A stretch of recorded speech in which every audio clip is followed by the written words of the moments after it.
Suratul Fatihah. Kita mohon kepada Allah Subhanahu wa taala, mudah-mudahan segala apa yang kita laksanakan ini selalu mendapatkan ridha Allah Subhanahu wa taala. Dan juga kita mohon kepada Allah agar Fatihah yang akan kita baca ini pahalanya disampaikan untuk arwah kaum muslimin dan muslimat, arwah orang-orang tua kita, ayah dan ibu kita, kakek serta nenek kita, keluarga-keluarga kita, kawan-kawan mengaji kita yang semuanya sudah dipanggil oleh Allah Subhanahu wa taala. Wabil khusus untuk ruh pengarang kitab yang akan kita baca pada kesempatan siang hari ini, dan juga segenap guru-guru kita dan orang tua kita yang sudah dipanggil oleh Allah Subhanahu wa taala.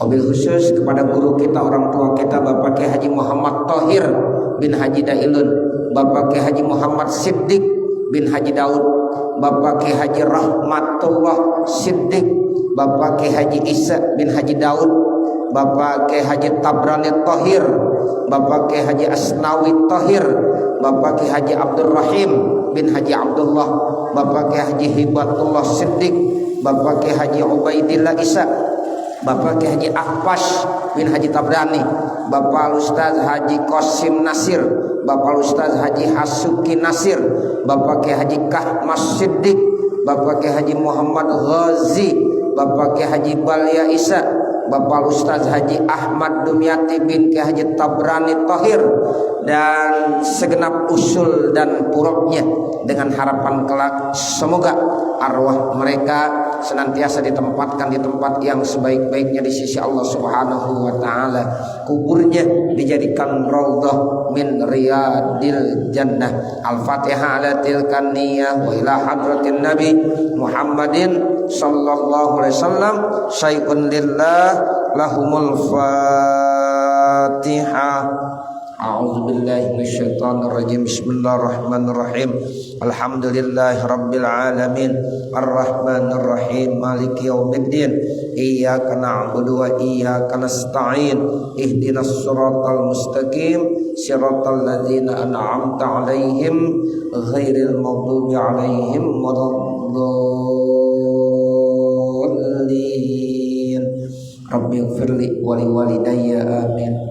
Ya Rabbi bil Mustafa balligh maqasidana waghfir lana ma madha ya wasi'al karami.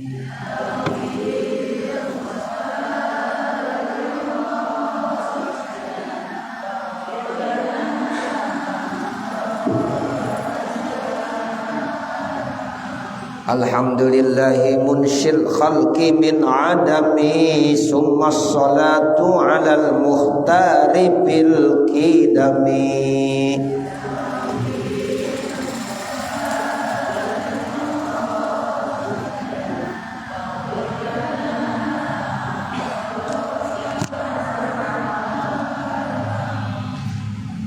Muhammadun sayyidul kaunaini wathaqalaini wal fariqaini min urbin wa min ajami.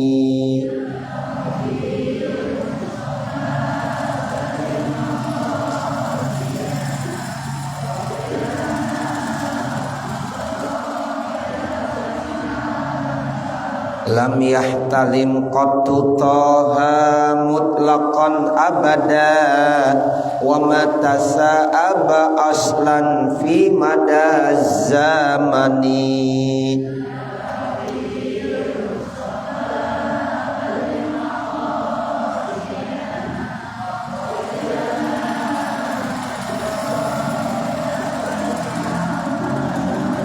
Maulaya salli wa sallim daiman abada ala habibika khairil khalqi kullihimi.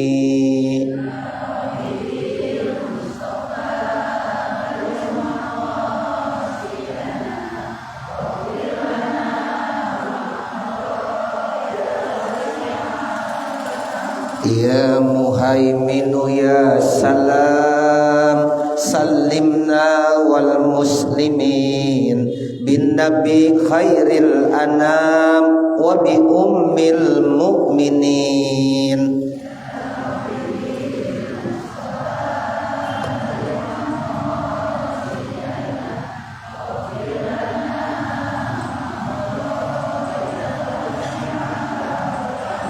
wal habibul ladzi turja syafa'atuhu likulli haulin minal ahwali muqtahami.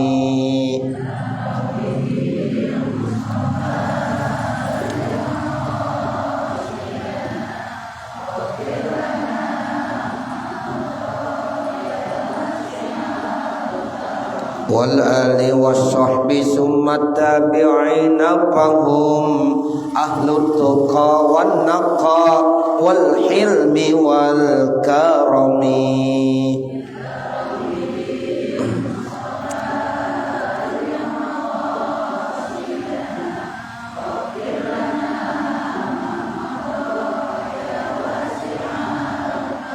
Allahumma salli wa sallim wa barik alaihi wa ala alihi. Segenap ibu-ibu, para ustazah yang dimuliakan Allah Subhanahu wa taala, kembali kita buka kitab pedoman kita pada kesempatan siang hari ini, yaitu kitab Qawmi'ut Tughyan. Kalau sama halamannya sudah sampai halaman 13 bacaannya. Wasyu'batur rabi'atu wassalasun, cabang iman yang ke-34. Cabang iman yang ke-34, halaman 13, baris ke 1 2 3 4 5 6 7 8, baris ke-8. Baris ke-8. Wasyu'batur rabi'atu wassalasun. Bismillah walhamdulillah wassalatu wassalamu ala rasulillah Sayyidina Muhammad ibn Abdillah wa ala alihi wa sahbihil mutamassikina bil kitabi was sunnah. La haula wa la quwwata illa billah, amma ba'du. Fa inna asdaqal hadisi kitabullahi ta'ala wa khairul hadi hadi sayyidina Muhammadin sallallahu alaihi wasallam wa syarrul umuri muhdatsatuha wa kullu muhdatsatin bid'ah wa kullu bid'atin dalalah wa kullu dalalatin finnar.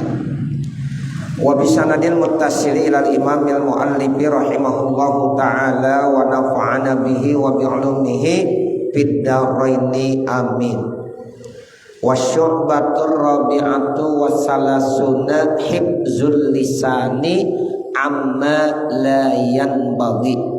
Qala Allah ta'ala ma yalfizu min qawlin illa ladaihi raqibun atid. Segenap ibu hadirat yang dimuliakan Allah, materi kita pada siang hari ini sudah sampai pada cabang iman yang ke-34. Makanya kata Imam Nawawi di sini dijelaskan dengan redaksinya, ya, wasyu'batur rabi'atu wassalasun, cabang iman yang ke-34. Setelah kemarin kita membahas cabang iman yang ke-33, yaitu terkait tentang syukur. Jadi kita sebagai hamba Allah diperintahkan untuk selalu bersyukur. Washkuruli wala takfurun. Jangan kamu kufur kepada saya, bersyukurlah kamu selalu kepada saya.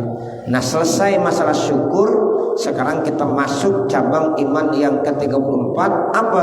Hibzul lisani amalayan bagi, menjaga lidah dari segala hal yang tidak pantas untuk diomongin. Ya, jadi ini lidah nih, ya, harus kita jaga. Menjaga lidah dari segala sesuatu yang tidak pantas untuk diomongin, dibicarakan, itu termasuk bagian daripada iman.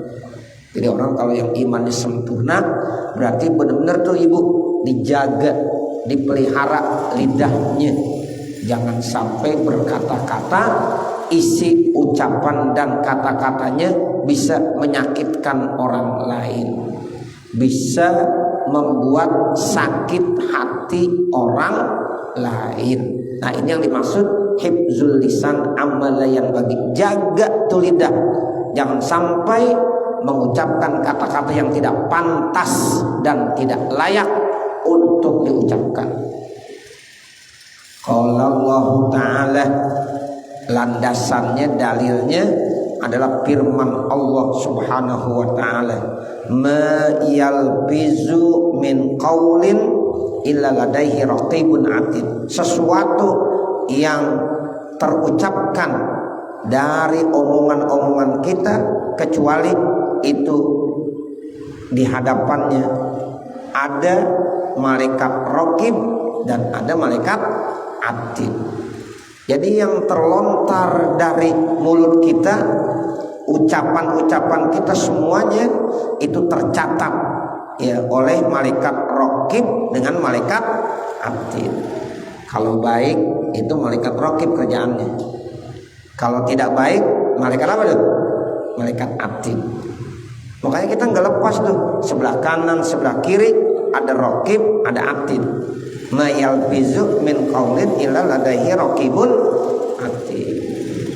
Maka kalau bisa kita selalu mengucapkan kata-kata yang baik. Kalau enggak kata-kata yang baik, lebih bagus diam aja dah, diam. Nah, kita selalu usahakan begitu.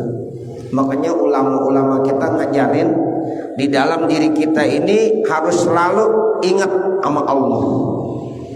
Jangan lepas, jangan sunyi hati kita, jangan kosong hati kita dari ya mengingat Allah Subhanahu wa Ta'ala. La ilaha illallah. Itu kalau bisa begitu. Kalau kepanjangan la ilaha illallah, Allah, Allah, Allah. Kalau Allah masih kepanjangan juga nggak bisa. Begitu. Ya. Jadi ini Bu, hati kita harus selalu begitu.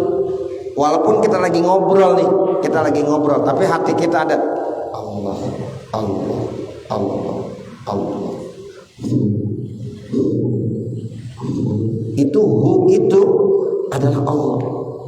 Makanya di dalam orang-orang yang ahli thariqah itu biasanya dia mengucapkan kalimat zikirnya la ilaha illallah Muhammadur Rasulullah, la ilaha illallah Allah, Allah, Allah.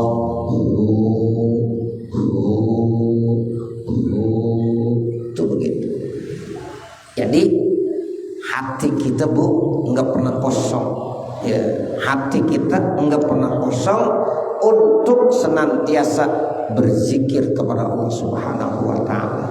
Sehingga ini jangan sampai mulut kita mengeluarkan kata-kata yang tidak pantas, tidak layak. Kenapa?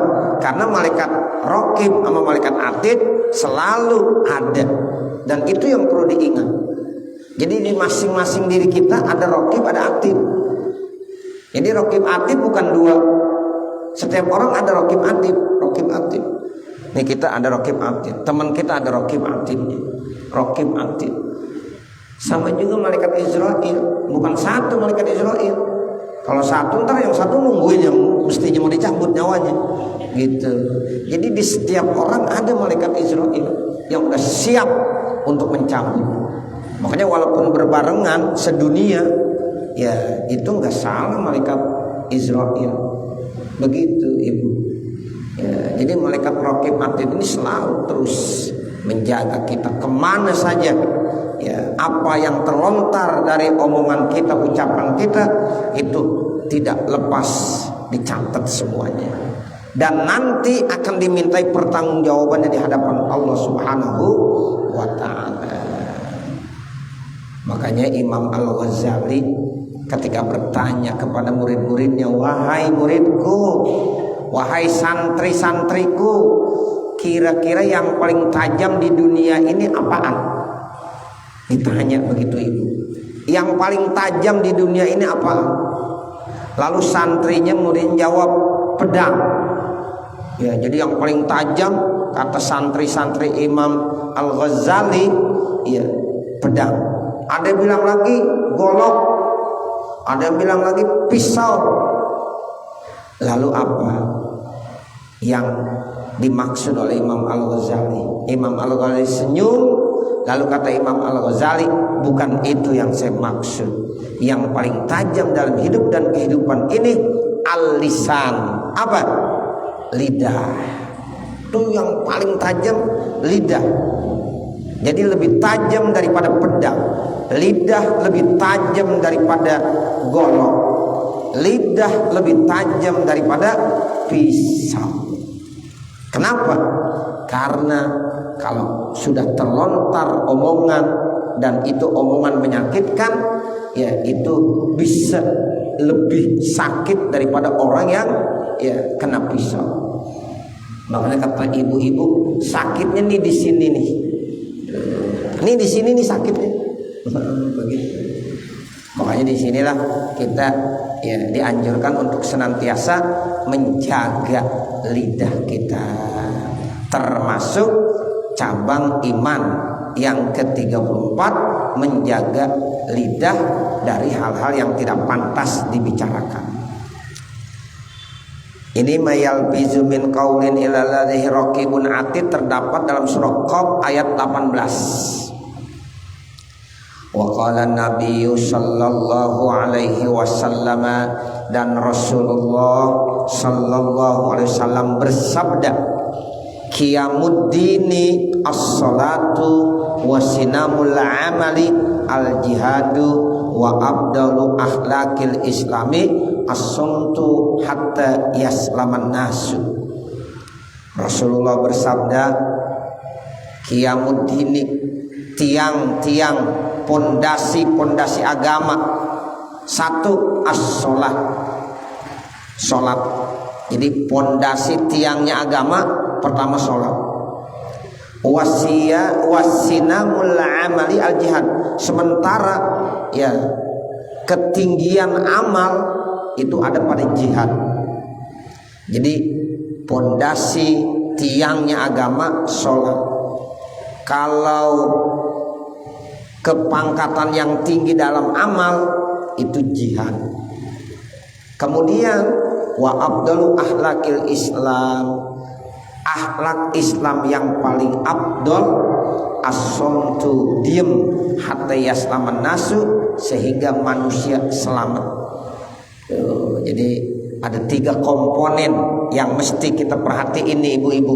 Komponen yang pertama, kita harus yakini dalam diri kita bahwa tiang agama itu sholat. Makanya kita jangan suka ninggalin sholat. Kalau tiang agama sholat, kita sering ninggalin sholat, berarti tiang itu akan roboh, akan hancur ya. Jadi tiangnya supaya kuatnya agama harus sholat. Kemudian yang kedua, supaya amal kita jadi tinggi, ya supaya amal kita menjadi bagus, ya derajatnya, jihad. Jihad itu termasuk ya datang ke masjid, datang hadir di majelis ilmu, itu termasuk jihad ya. Jadi kalau ibu datang dari rumah ya siang-siang begini, kalau bicara panas, kalau ditanya enakan tidur apa enakan hadir di majelis ilmu, enakan tidur, betul nggak? Iya. Tapi kita ya lawan tuh hawa nafsu itu, berarti kita jihad. Tuh jihad yang sangat penting supaya amal kita jadi meningkat, jadi tinggi. Tuh seperti itu. Nah karena kita jihad, kita lagi perang melawan hawa nafsu kita. Makanya kalau ngaji belum rapi nggak boleh pulang dulu. Ya, berarti kalau belum rapi udah pulang, ya itu namanya lari dari medan perjuangan, dosa besar. Nah, begitu. Ya, kan al-firar minaz zahbi minal kabair. Lari dari medan pertempuran itu termasuk dosa besar. Begitu. Makanya kalau kita lagi ngaji, ya jangan pulang. Ya, kalau pulang itu udah pulang aja itu. Takutnya ntar yang lain ngikutin, berpengaruh pada yang lain. Kalau belum sampai doa, jangan pulang dulu. Sampai doa selesai baru pulang. Nah seperti itu ya. Itu namanya ya, jihad, berjuang ya. Jadi ibu tuh hadir di majelis ilmu termasuk jihad, supaya amalnya semakin tinggi, derajatnya semakin diangkat oleh Allah Subhanahu wa taala. Nah, akhlak yang paling afdal dalam Islam itu diam. Makanya diam itu emas. Ya, diam itu emas. Kalau emas ya mahal enggak, Bu? Mahal. Makanya orang lebih bagus diam, ya itu emas. Kalau bicara omongannya bermanfaat, berguna. Ya, itu begitu yang dimaksud. Wa an Abi Hurairah, kemudian ada hadis dari Abi Hurairah, anin Nabi sallallahu alaihi wasallam, yang datangnya dari Nabi Muhammad sallallahu alaihi wasallam, annahu qala, sesungguhnya Rasulullah bersabda, man kana yu'minu billahi wal yaumil akhir falyaqul khairan aw liyasmut. Siapa-siapa yang mengaku beriman kepada Allah, mengaku beriman kepada hari akhir, maka hendaklah dia mengucapkan kata-kata yang baik atau hendaklah dia berdiam. Jadi ada dua pilihan. Kalau mau ngomong yang baik. Kalau nggak bisa ngomong yang baik, pilih yang kedua, lebih bagus berdiam. Ini hadis sahih riwayat Imam Bukhari, Imam Muslim. Siapa-siapa yang mengaku beriman kepada Allah, mengaku beriman kepada hari akhir, maka hendaklah dia mengucapkan kata-kata yang baik, yang santun, yang isinya tidak membuat resah orang lain, yang isinya tidak membuat sakit hati orang lain. Tapi ucapkanlah kata-kata yang baik. Kalau nggak bisa, lebih bagus berdiam. Berdiam itu ya perintah daripada Rasulullah sallallahu alaihi wasallam. Wa qala Syafi'i, dan berkata Imam Syafi'i radhiyallahu anhu. Imam Syafi'i, Imam Muhammad Idris Asy-Syafi'i, ya, Muhammad bin Idris Asy-Syafi'i, ya, imam yang kita ikuti nih, Imam Syafi'i. Namanya Muhammad bin Idris Asy-Syafi'i. Iza arada ahadukum al-kalama, apabila salah seorang kamu ingin berbicara, fa'alaihi ayufakkira fi kalamihi, maka hendaklah dia merenung dan memikirkan terlebih dahulu tentang isi omongannya. Fa in zaharatil maslahatu, kalau memang itu muncul kemaslahatan, kalau akan menyebabkan kebaikan, takallama, silahkan dibicara. Wa in syakka, kalau dia ragu, lam yatakallam, enggak usah dia bicara, hatta tazharu, sehingga akan jelas kalau dibicara itu ada manfaatnya, ada maslahatnya. Itu kata Imam Syafi'i begitu. Jadi kita kalau mau ngomong nih mikirin dulu, nih kira-kira yang saya mau sampaikan ya ada enggak maslahatnya, ada enggak manfaatnya, ada enggak kebaikannya. Oh ada, silahkan bicara.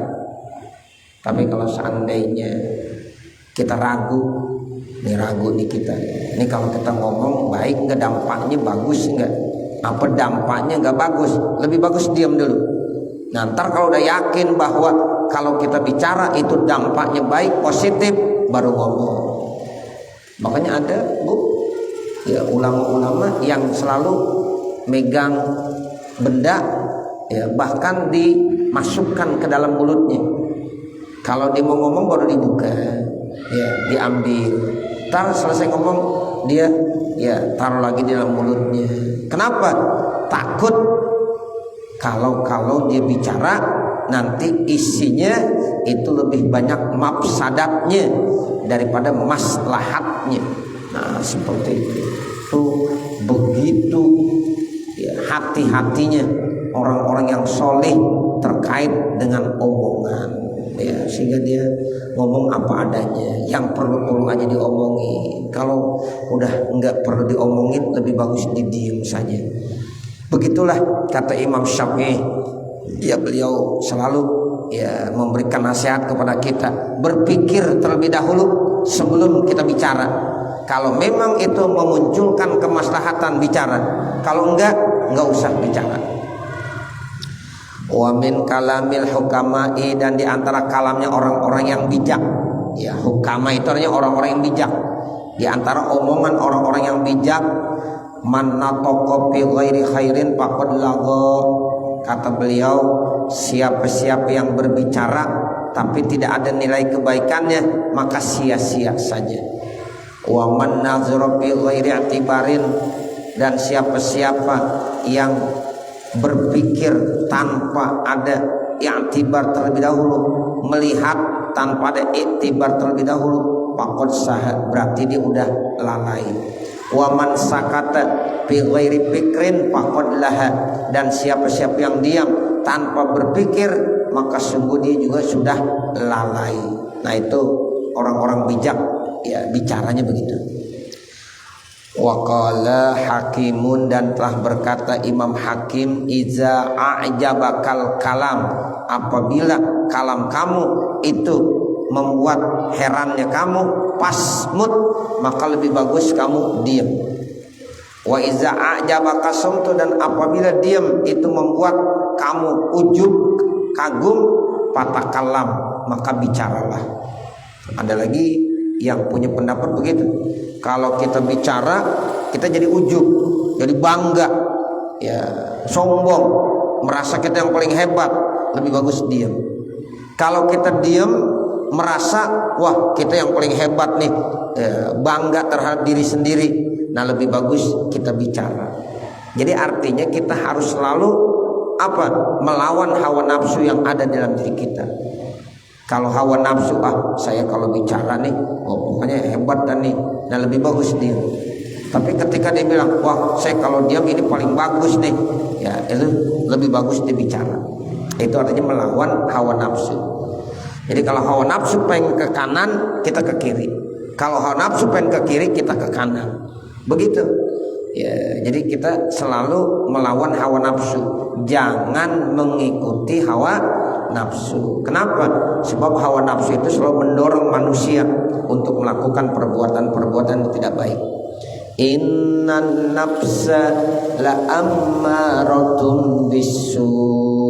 Sesungguhnya ya nafsu itu mendorong manusia untuk melakukan perbuatan-perbuatan dosa, untuk melakukan perbuatan-perbuatan maksiat.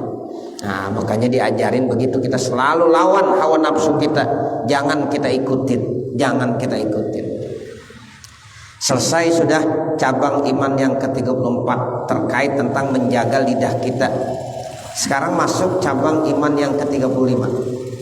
Wasyu'batul khamisatu wassalasun, dan cabang iman yang ke-35 hifzul farji, menjaga kehormatan, farji kemaluan, ammanahallah anhu, dari segala apa yang Allah cegah daripadanya. Mana contohnya yang Allah larang, yang Allah cegah? Minaz zina, dari perbuatan zina. Ya, na'udzubillah min zalik. Ya, jadi cabang iman yang ke-35 ini kita harus jaga farji kita harus jaga kehormatan kita. Jangan sampai melakukan perbuatan-perbuatan yang dilarang oleh Allah Subhanahu wa taala. Mana perbuatan yang dilarang oleh Allah Subhanahu wa taala? Contohnya yang pertama zina. Artinya zina, laki-laki perempuan melakukan hubungan tanpa diiringi dengan pernikahan. Tuh, begitu. Jadi tanpa ada nikah, makanya disebut kumpul kebo. Tuh, disebutnya apa? Kumpul kebo. Jadi kebo yang disalahin. Nah, begitu. Ya. Nah, jadi ini zina termasuk dosa besar. Kemudian contohnya lagi yang dilarang sama Allah mana? Wal liwat. Liwat itu termasuk homoseks. Laki-laki seneng sama laki-laki, atau perempuan seneng sama perempuan. Nah, itu nggak boleh. Wal musahaqatu wal mufakhazatu, ada lagi musahaqah, mufakhazah. Kalau musahaqah itu lesbi, biasanya perempuan seneng sama perempuan. Kalau mufakhazah itu laki seneng sama laki-laki, homo namanya. Ini sama nih, haram, dosa besar. Ya, zina haram, liwat haram. Kalau liwat dulu terjadi pada zaman Nabi Lut. kaum Nabi Lut tuh banyak yang melakukan hal itu. Nah, musahaqah, mupakhazah sekarang banyak Bu. Laki demen sama laki, perempuan demen sama perempuan. Ya, jadi dia enggak cinta. Kan biasanya laki cinta sama perempuan, perempuan cinta sama laki. Itu manusiawi. Kemudian cara menghalalkannya dengan nikah. Ya, wa ahallan nikah, Allah halalkan nikah. Wa harramas sipah, tapi Allah haramkan yang namanya berzina, sipah. Ya, seperti itu. Nah, sekarang ada laki demen sama laki, perempuan demen sama perempuan. Bagaimana hukumnya? Haram juga. Nah, itu dalam bahasa agamanya namanya musahaqah dengan mupakhazah. Fal liwatu, maka yang disebut dengan liwat. Apa sih artinya liwat di sini? Imam Nawawi menjelaskan huwa idkhaluz zakari fid dubur, yaitu seseorang memasukkan alat kelaminnya, alat kelamin laki-lakinya fid dubur, pada dubur. Nah, itu namanya istilahnya liwat. Ya, liwat. Wal musahaqah, sementara musahaqah kata Imam Nawawi apa? Hiya antab alal mar'atu ma'amisliha, seorang perempuan melakukan hubungan bersama dengan sejenisnya. Nah, itu perempuan melakukan hubungan sebadan dengan sejenisnya, yaitu dengan perempuan juga. Nah, itu istilahnya musahaqah. Wal mupakhazah, sementara mupakhazah kata Imam Nawawi apa? Hiya ayyab alar rajulu ma'amislaihi bil fahzi, yaitu seorang laki melakukan hubungan dengan sesama sejenisnya. Ya, jadi laki dengan laki. Nah, itu ternyata di zaman-zaman sekarang udah banyak. Ada orang laki demennya sama orang laki. Ya, bahkan di negara-negara Eropa tuh udah dilegalkan seperti itu. Nah, kalau di Indonesia dilegalkan ini bahaya. Ya, bisa-bisa nanti kita nerima undangan Yanto menikah dengan Edi. Iya, nauzubillah min. Atau perempuan dengan perempuan. Ya Allah, ini zaman kalau udah begini udah hancur.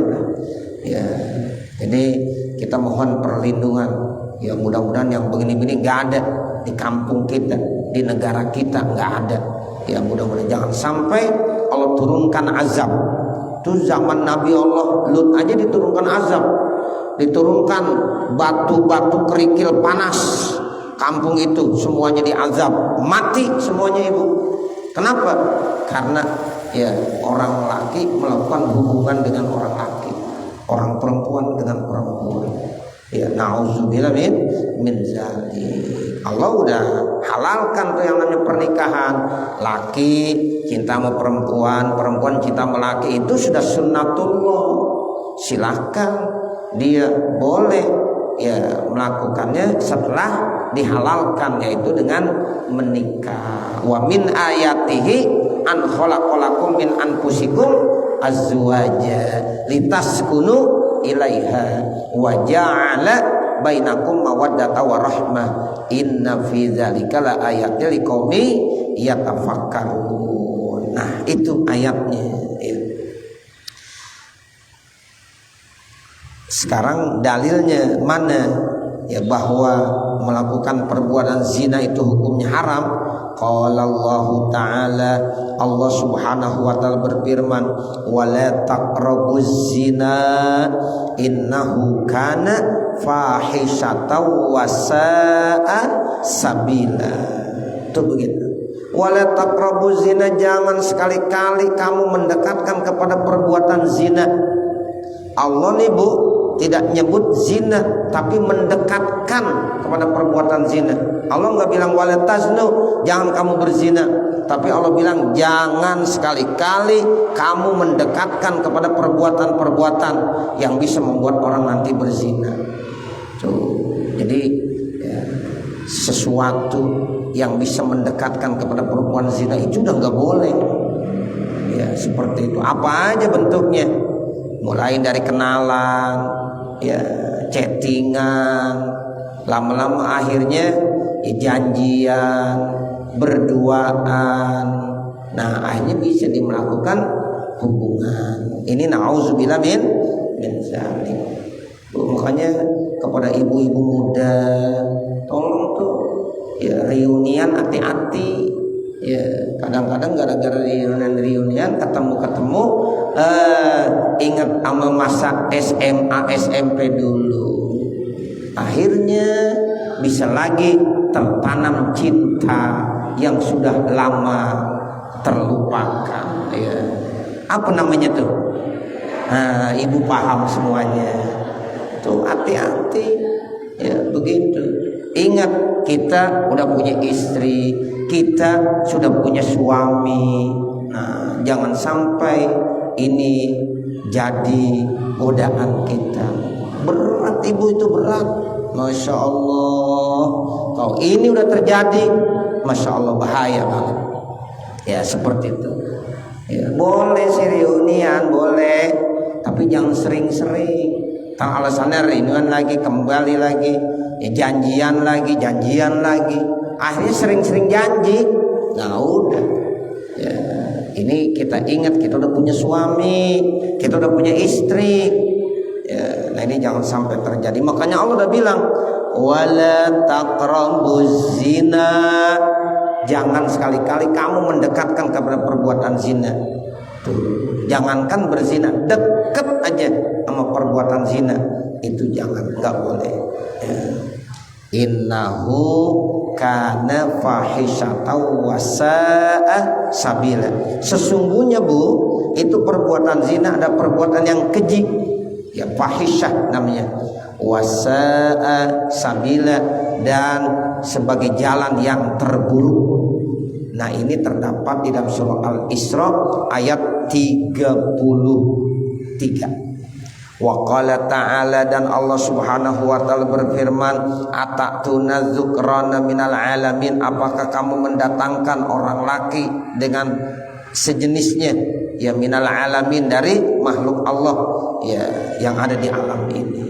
Jangan masa orang laki demen sama orang laki, atau orang perempuan demen sama orang perempuan. Nah itu tidak dibolehkan. Ini terdapat dalam surah Asy-Syu'ara ayat 165. Wa qala ta'ala, dan Allah subhanahu wa ta'ala berfirman, innakum lata'tunar rijala syahwatan min dunin nisa bal antum qaumun musrifun. Sesungguhnya kamu sudah mendatangkan laki-laki sebagai syahwat, bukannya orang perempuan. Jadi orang laki mendatangkan orang laki lagi syahwatnya, orang perempuan mendatangkan lagi kepada orang perempuan syahwatnya. Nah, bal antum kaum muslimun, bahkan kamu itu termasuk kaum yang melampaui batas. Ya ini sama, nggak boleh, hukumnya haram. Berzina, ya kemudian homoseks, lesbi, itu termasuk hukumnya haram, termasuk daripada manusia yang melampaui batas. Ini terdapat dalam surah Al-A'raf ayat 41. Wa qala Nabi sallallahu alaihi wasallam, dan Rasulullah sallallahu alaihi wasallam bersabda, innallaha la yastahi minal haqqi. Sesungguhnya Allah itu tidak pernah malu untuk membicarakan masalah kebenaran. Jadi Allah terkait dengan masalah kebenaran nggak malu. Jadi kalau dibilang laki-laki nggak boleh melakukan hubungan dengan laki-laki, perempuan nggak boleh melakukan hubungan dengan perempuan, atau laki dengan perempuan melakukan hubungan tanpa nikah, nggak boleh. Itu bicara-bicara begitu kan kelihatannya bicara-bicara yang kagak enak diucapkan. Tapi Allah nggak malu, ini harus disampaikan karena ini kebenaran. Nah begitu. Jadi bicara-bicara begini nih, ya Allah nggak malu, nggak apa-apa sampaikan. Kenapa? Karena ini adalah kebenaran. Nah itu, jadi kata Nabi, sesungguhnya Allah tidak malu kalau menyampaikan kebenaran. Ya, jadi kalau yang benar itu walaupun kelihatannya omongannya agak porno gitu Bu, tetap omongin. Nah begitu, orang laki nggak boleh tuh melakukan hubungan sama orang laki-laki. Ya orang perempuan nggak boleh ya melakukan hubungan dengan orang perempuan. Nah itu kan kelihatannya ucapannya agak-agak porno misalnya. Nah itu Allah nggak malu menyebutkan hal itu, karena itu masalah kebenaran harus disampaikan, jangan sampai terjadi. Makanya seorang laki-laki nggak boleh ya itu menyerupai ke orang perempuan, nggak boleh. Orang perempuan juga sama, nggak boleh menyerupai orang laki-laki. Itu disebut dengan al-mutasyabbihin dengan al-mutasyabbihat. Orang laki pakai daster, nggak boleh, ya haram. Daster itu pakaian buat orang perempuan, masa dipakai sama orang laki-laki? Nggak boleh, haram. Nah begitu ya. Jadi udah mesti Allah udah kasih ya, ini orang laki, ini orang perempuan. Makanya Bu, kalau orang laki nggak boleh ngomong kayak orang perempuan. Ya, dia ya apa sih namanya tuh, omongannya itu seperti omongan-omongan yang orang perempuan itu nggak boleh. Jalannya juga nggak boleh seperti jalannya orang perempuan, kan beda kalau orang perempuan orang laki jalannya. Sekarang orang laki ngikutin jalan kayak orang perempuan, nggak boleh. Itu namanya dia nanti akan menyerupakan kepada orang perempuan. Nah itu haram, dilaknat oleh Allah Subhanahu wa ta'ala. Tuh Allah tuh nggak malu tuh bicara tentang hal itu, sebab itu adalah kebenaran yang mesti disampaikan. Ya ini walaupun model-model begini harus disampaikan sama Allah dalam Al-Quran, mesti disampaikan oleh Nabi dalam hadis-hadisnya, supaya manusia itu paham, oh ini boleh, oh ini tidak boleh. Nah seperti itu. Makanya dalam hadis ini dibilang innallaha la yastahi minal haq.